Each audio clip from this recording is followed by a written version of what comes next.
L'histoire du méthodisme, partout et à toutes les époques, est celle d'un peuple qui a entendu et en est venu à croire la bonne nouvelle que Jésus-Christ est venu dans le monde pour sauver les perdus.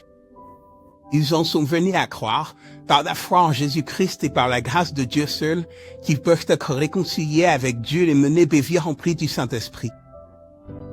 Ces personnes, qui étaient perdues dans le péché et sans espoir, ont trouvé le pardon, la rémission de leurs péchés et la réconciliation avec leur Créateur. C'est une bonne nouvelle.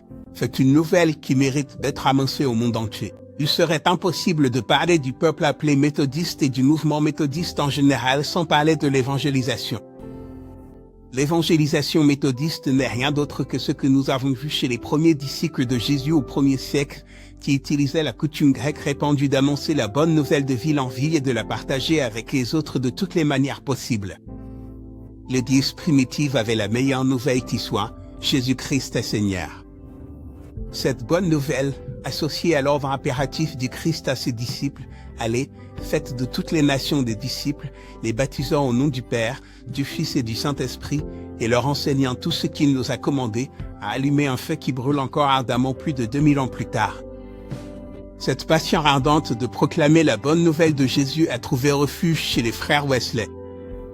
John et Charles, ainsi que les premiers méthodistes, ne se sont pas limités à la prédication paroissiale, Monsieur Wesley proclamant « Je considère le monde entier comme ma paroisse, en ce sens que, partout où je me trouve, je juge bon, juste et de mon devoir absolu d'annoncer à tous ceux qui veulent l'entendre la joyeuse nouvelle du salut. » C'est à Kingswood, une ville minière rude où il n'existait aucune église, que Wesley passa pour la première fois de la prédication dans les églises à la prédication en plein air.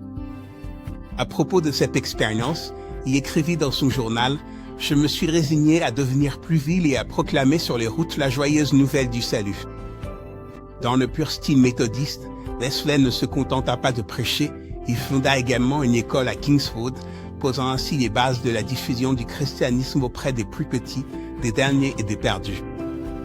Dans son article sur l'évangélisation paru dans Astérisque The Next Methodism Astérisque, Chuck Jackson affirme « Il était littéralement impossible d'être méthodiste sans une interaction constante avec l'Évangile. » Même sans le langage de l'évangélisation, les méthodistes ont développé un cadre pour la formation des disciples qui encourageait l'annonce répétée de l'Évangile.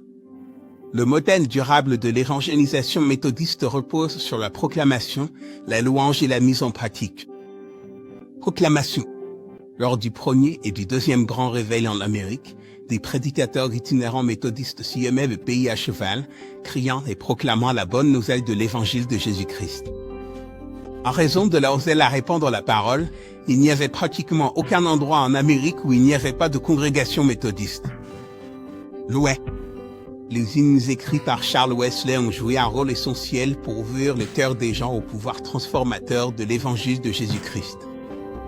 Charles a écrit plus de 6000 hymnes qui allaient inspirer et ancrer l'amour de Dieu ainsi que la théologie du méthodisme dans la vie des personnes appelées méthodistes. Hakik.